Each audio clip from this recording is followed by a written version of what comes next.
нийгмийн эрүүл мэндийн үндэсний төв үзүүлж байна.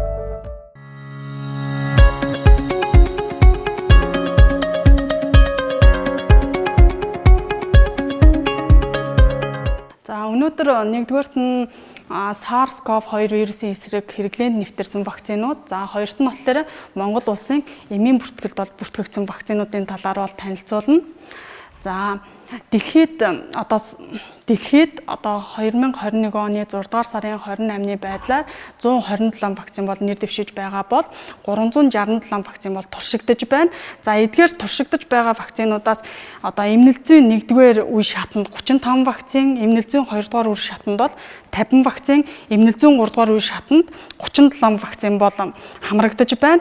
За нийт одоо дэлхийд бол хүлээн зөвшөөрөгдсөн бол 19 вакцин бол байна.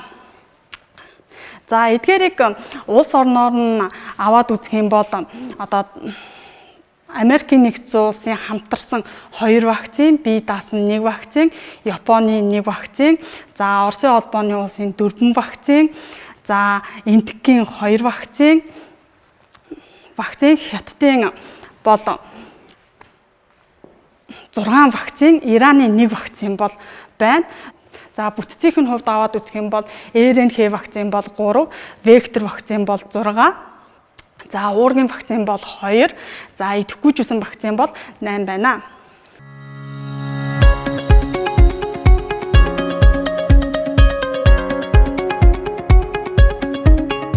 За ингээд Монгол улсын эмийн бүртгэлд бүртгэгдсэн вакцинуудын талаар авч үзэх юм бол 2021 оны 6 дугаар сарын 28-ны байдлаар Монгол улсын эмийн бүртгэлд нийт бол 6 вакцин бол бүртгэгдээд байна. За эдгээр 6 вакциныг бүтцийн хувьд аваад үзэх юм бол РНХ вакцин 2, за вектор вакцин бол 3, за идэвхгүй жусан вакцин бол 1 байна. За эдгээр 6 вакциныг цааш одоо танилцуулбал за нэгдүгээрт бол Америкийн нэгдсэн улсын Moderna компани эрдэмтдийн бол гаргаж авсан mRNA за 1273 вакцин байна. За энэ вакцин нь болохоор РНХ вакцин байгаа. За энэхүү вакциныг болохоор 4 улсад 21 удаагийн туршилт судалгаа бол хийгдсэн. За тэгээд 53 улсад бол хүлээн зөвшөөрөгдөд вакцинжуулалт нь бол хийгдэж байна. За хоёрдугаарт нь Америкийн нэгдсэн улсын Pfizer болон Германы BioNTech компаниудын эрдэмтдийн хамтран бол гаргаж авсан BNT162B2 гэсэн вакцин байгаа. За энэхүү вакцин мөн РНХ вакцин. За энэхүү вакциныг 15 улсад 26 удаагийн туршилт судалгаа хийгдэж 88 бол улсад хүлээн зөвшөөрөгдөд за вакцинжуулалт нь бол хийгдэж байна.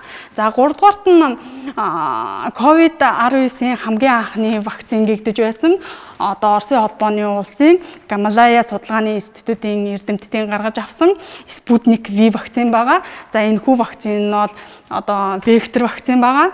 За энэхүү вакциныг 6 улсад 19 удаагийн бол туршилт судалгаа хийгдэж 68 улсад бол хүлээн зөвшөөрөгдөд вакцинжуулалтанд бол ашиглаж байна.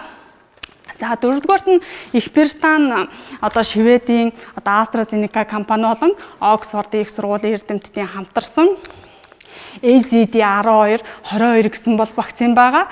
За энэхүү вакцин нь бол мөн вектор вакцин. За энэхүү вакциныг 19 улсад 32 удаагийн туршилт судалгаа бол хийгдэж 110 улсад бол хүлээн зөвшөөрөгдөж вакцинд ашиглаж байна. За 5 дугаарт нь мөн Оросын холбооны улсын Гамалая судалгааны институтын эрдэмтдийн гаргаж авсан Sputnik Light вакцин байгаа. За энэхүү вакцин бол вектор вакцин. За энэхүү вакциныг 1 улсад 3 удаагийн судалгаа туршилт бол хийгдэж одоо 10 улс хүлээн зөвшөөрөн вакцинжуулалтаа бол хийгдэж байна.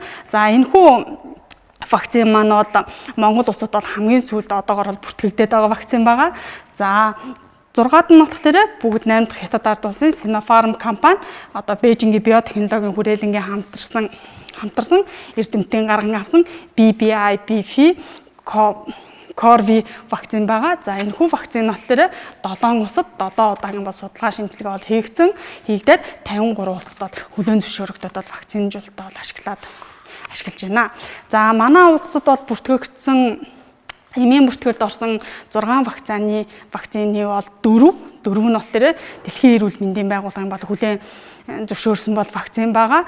За одоо Спутник Оросын холбооны улсын одоо Гамалея судалгааны институтын эрдэмтдийн гаргаж авсан за Спутник V болон Спутник Light вакцинууд нь бол одоогоор бол Дэлхийн эрүүл мэндийн байгууллага бол бүртгэж аваагүй байна.